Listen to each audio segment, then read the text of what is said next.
Bonjour à toutes et à tous. Petite vidéo aujourd'hui pour continuer sur la lancée de l'alimentation. J'avais fait une vidéo sur l'alimentation optimale pour les hommes, pour les femmes aussi d'ailleurs, pour les humains. Et je dois faire la meilleure alimentation pour gagner du muscle. Et je vais vous expliquer pourquoi c'est ça. Simplement.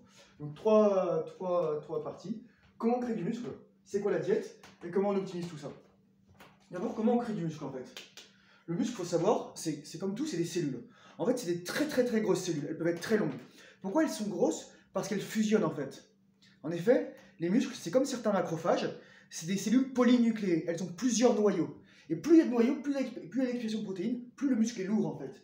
Donc c'est important d'avoir plein de noyaux dans ces muscles, surtout d'avoir plein de cellules musculaires, etc. Toutes les membranes du corps humain, c'est du gras, point final. Donc c'est pour ça que le gras c'est super important dans l'alimentation. Oméga 3, oméga 6, oméga 9, gras saturé, oméga 7, peu importe. Le corps sait quoi faire. Éviter les gras trans. Pourquoi? Parce que le corps pense que c'est des gras saturés et ça distord, j'avais vu une étude là-dessus, ça distord les membranes des neurones. D'où la création d'Alzheimer ou de maladies inflammatoires comme ça. Les gras trans, qui sont surtout liés à l'alimentation industrielle, n'ont rien à faire. Ceux qui sont en revanche, par exemple, dans le lait de vache ou dans la viande animale, on s'en fiche, parce que c'est différent. Les traitements n'est pas les mêmes, les molécules avec lesquelles ils se trouvent ne sont pas les mêmes, et probablement aussi la position de l'insaturation n'est pas la même. Voilà. Les fibrilles musculaires, c'est de l'actine, de la myosine. C'est des protéines, et les protéines sont faites d'acides aminés. Je veux faire un point ici. Lorsqu'on mange des protéines, j'ai entendu dire, oui, mais ça peut endommager vos reins. Je fais, attention, lorsque vous mangez des protéines, celles-ci sont découpées en tout petits morceaux, en acides aminés, et seuls les acides aminés, si vous avez les intestins en bonne santé, peuvent passer votre barrière intestinale. Donc, lorsque les personnes perdent des protéines, c'est des protéines qu'elles ont déjà dans le corps, pas celles qu'elles mangent. Ok? Et souvent, la fuite de protéines est due à l'endommagement des reins, des néphrons, les cellules de filtration, pas les cellules, mais je veux dire, les sous-unités de filtration des reins, les néphrons, et à cause de la pression sanguine élevée due au glucose, les néphrons sont endommagés et les suture des protéines. C'est pas manger des protéines qui vous endommagera les reins, c'est manger du glucose en excès. Et vous voyez ici, j'ai pas mis qu'il fallait manger des glucides, et je vais vous expliquer pourquoi. Comment on crée du muscle? C'est avec un effort. On va créer des micro-traumatismes, donc c'est la douleur, c'est vraiment des micro-blessures musculaires. Souvent, c'est juste un petit peu, on est fatigué dans les muscles, tout ça. Et on va créer de l'hypertrophie en fait. Et c'est important ce niveau-là, parce qu'on a des cellules souches musculaires qui s'appellent les myoblastes, aussi appelées cellules satellites, qui vont venir réparer vos muscles et créer du nouveau muscle en fait. Ok, elles vont se diviser. Et surtout, il faut du repos en fait. Le muscle ne se crée pas lorsque vous faites de l'effort, le muscle ne se crée pas quand vous mangez, le muscle se crée quand vous vous reposez. Donc dormir tout son sous, ça pourrait être 8, 10 heures, peu importe, c'est le plus important. Ensuite, rinse and repeat, on rince, on répète, tac tac tac tac tac, on mange bien, et voilà. Ça va être un peu comme ça. Donc, la diète, très simplement. De nombreuses études ont montré que plus on est en jeûne longtemps, en optimal c'est entre 16 et 24 heures, plus on crée des cellules satellites, surtout lors de l'effort. Ok? Donc le but c'est de jeûner environ 16-18 heures, puis faire son effort, ensuite manger. Ok? Et ce qui est intéressant à ce niveau-là, c'est que plus vous avez des cellules satellites, plus vous aurez de bases musculaires construites. Et en plus, je disais dans mon autre vidéo, plus vous jeûnez, plus vous avez d'hormones de croissance. Plus vous avez d'hormones de croissance, plus vos muscles sont protégés par l'IGF-1, et aussi plus vous avez de testostérone. En fait, le but, c'est vraiment ça. Faire du sport à jeun. Mais on nous dit toujours, ouais, faut faire un repas pré-workout. En plus, souvent, ça va être une banane, ça va être du glucose, ce qui va faire shooter l'insuline. Et les fruits, d'ailleurs, c'est pas que du glucose, c'est aussi du fructose. Bref. Donc, qu'est-ce qu'il faut? Il faut des protéines. Donc, j'ai mis ça pour les fibrilles. Sous forme d'acides aminés. C'est-à-dire, on va manger les protéines, elles vont être décomposées en acides aminés, et notre corps va faire l'utilisation. Ça, c'est pour la structure et les neurotransmetteurs, que ce soit dopamine, noradrénaline, acétylcholine aussi, ça peut être aussi sérotonine, mélatonine, etc. Super important. Le gras ensuite, pour faire les membranes, de vos cellules, et pour être utilisé comme source d'énergie. Des minéraux ensuite, pour la polarisation, que ce soit le sodium, qui est dans votre liquide interstitiel, qui rentre dans vos cellules lorsqu'il y a un courant électrique qui passe, et c'est le potassium qui sort. Et à l'intérieur de vos cellules, il y a aussi du chlore. C'est pour ça que lorsque vous mangez du sel, votre corps adore le sel. Votre corps adore le sel. Il faut en manger autant que vous voulez. C'est pas le sel qui cause l'hypertension ou des problèmes de reins ou tout ça. C'est le glucose qui empêche l'évacuation du sel. Ok? De toute façon, votre corps, il vous le dira lorsque vous avez assez mangé de sel. Ça, moi, je vous dis, Si vous mangez trop de sel, votre corps il va vous dire putain, j'en veux plus là, stop. Ensuite, il faut aussi donc du potassium, beaucoup moins que du sel parce que comme il est dans les cellules, on le perd beaucoup moins facilement. Souvent les gens ils disaient oui, il faut 4700 mg de potassium, mais 4700 mg de potassium, ça fait quelque chose comme 10 ou 15 avocats. Je n'en ai pas besoin de tout ça en fait. Déjà, vous mangez de la viande, il y aura tout ce qu'il faut dedans, parce que la viande c'est comme nous, bah il y a tout ce qu'il faut dedans. En fait, des vitamines pour le métabolisme.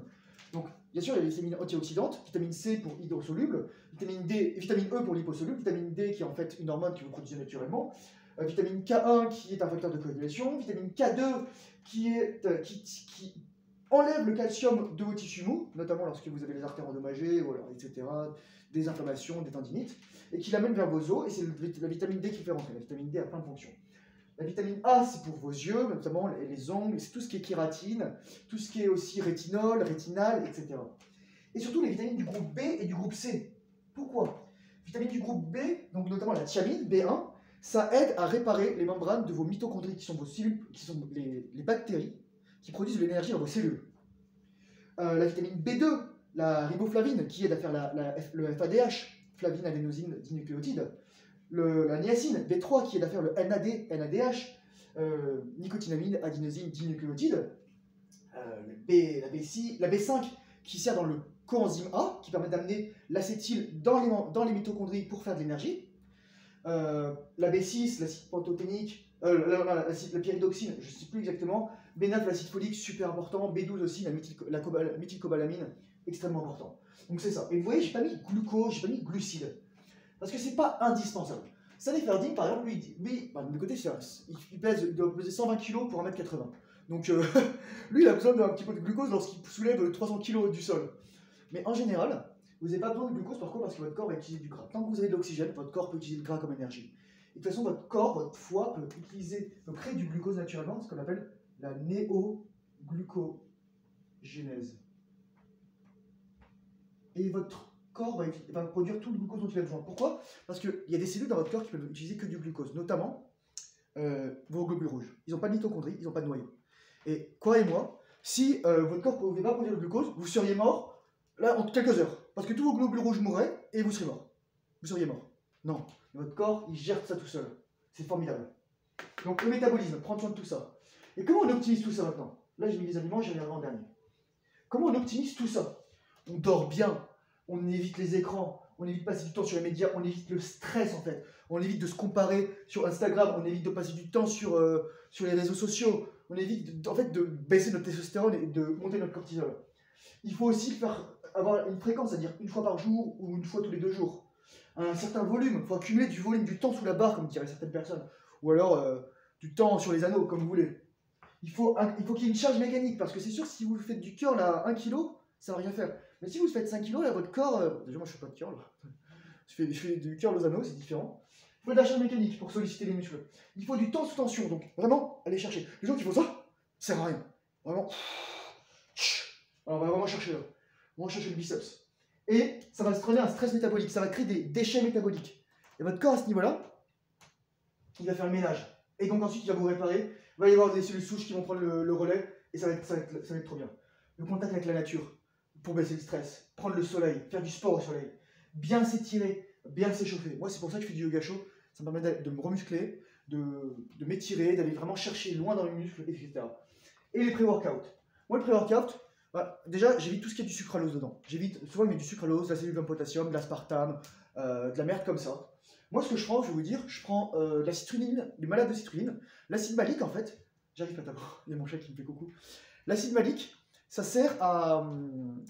En fait, c'est un métabolite du cycle de Krebs. Donc, votre corps peut l'utiliser comme énergie. Et la citrulline, c'est un intermédiaire pour la création de l'arginine, un acide aminé super important, un des seuls acides aminés qui requiert plus de 5 étapes et que le corps peut créer. Et c'est dans le cycle de l'acide urique. Et l'arginine, surtout, j'arrive pas d'abord, permet d'augmenter le taux d'oxyde nitrique, de monoxyde d'azote dans votre corps et donc l'oxygénation. Donc citrulline malade, bêta-alanine qui se transforme en carnosine, ok, super intéressant. Je prends aussi des acides aminés à chaîne ramifiée, leucine, isoleucine et je vous lis la valine. Le leucine super intéressant qui va rentrer dans votre cerveau en priorité avant le tryptophane et donc qui va vous rendre moins fatigué. Et la valine aussi qui a une certaine valeur en termes de, elle permet de mieux faire rentrer le glucose dans vos cellules s'il y a un excès de glucose, donc plus d'énergie. Et Et surtout, tous les acides aminés augmentent votre métabolisme par défaut. Donc augmentent la nécessité de produire de l'énergie à partir du gras. Et enfin, qu'est-ce que je prends? Je prends de la créatine. Je prends entre 5 et 10 grammes de créatine. Parce que j'ai pas envie de manger 500 grammes de viande avant mon sport. Finalement, les aliments, parce que je vous ai parlé de tout ça, moi je vous conseille déjà les ressources. Sean Baker, carnivore, One Meal a Day.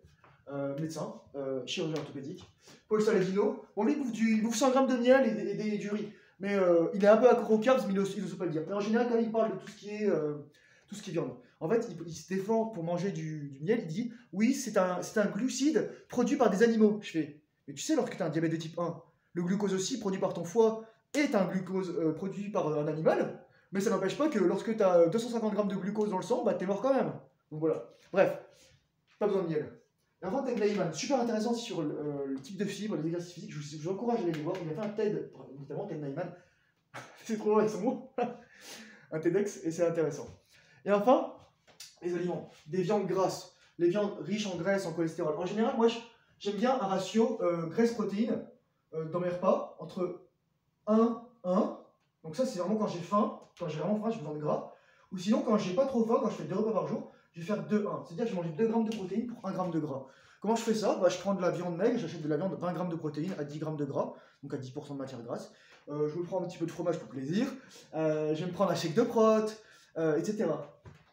Les œufs cuits, pourquoi? Parce que dans le blanc, en fait, il y a des enzymes inhibitrices des peptidases. Donc ça veut dire que vous les digérez moins bien. En fait, les œufs ne veulent pas être mangés. C'est pour ça qu'il faut les cuire pour dénaturer les protéines. C'est pour ça que ça se durcit, en fait, le blanc et ça change de couleur.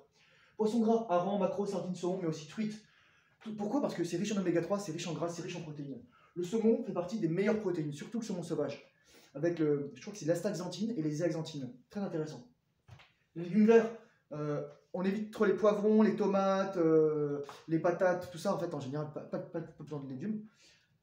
Pourquoi les légumes verts? Riches en potassium, riches en magnésium surtout.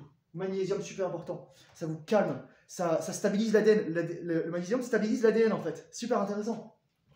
Et de l'eau aussi, buvez de l'eau. Buvez de l'eau minérale, évitez trop l'eau du robinet qui est bourrée de machin, souvent qui est bourrée aussi d'oestrogènes dû aux femmes qui pissent leur pilule. Et les fromages. Les fromages, c'est à vous de voir, c'est au plaisir, parce qu'il y en a qui vont pas tolérer la caséine, il y en a qui vont pas tolérer aussi le lactose, il y en a qui vont pas tolérer aussi le fait que c'est probablement trop riche en oestrogènes, et c'est vrai, dans une certaine mesure. Mais votre corps va dégrader les oestrogènes. Et dans les fromages, il y a deux types. Il y a ceux qui sont faits à base de caséine et ceux qui sont faits à base de lactosérum. Par exemple, la ricotta, c'est fait à base de lactosérum. Et lorsque vous prenez par exemple de la poudre protéinée, souvent, ça va être du lactosérum. Le lactosérum, c'est 20% du lait en fait, alors que la caséine, c'est 80% des protéines du lait. Donc voilà, c'est ça, à vous de voir. Et jeûne intermittent enfin. Si vous vous entraînez beaucoup comme moi j'essaie de faire 16, 8 ou 24. C'est-à-dire 16 heures de jeûne ou 20 heures de jeûne, et 8 heures d'alimentation, 4 heures d'alimentation. Je fais 2 repas. Souvent je fais mon repas, puis je fais mon sport, je fais un repas, puis je refais du sport, puis je fais un repas. Ou un repas par jour, One Meal a Day. J'espère que ça peut vous éclairer, que ça peut vous apporter beaucoup de choses. Je vous souhaite une excellente journée. À bientôt.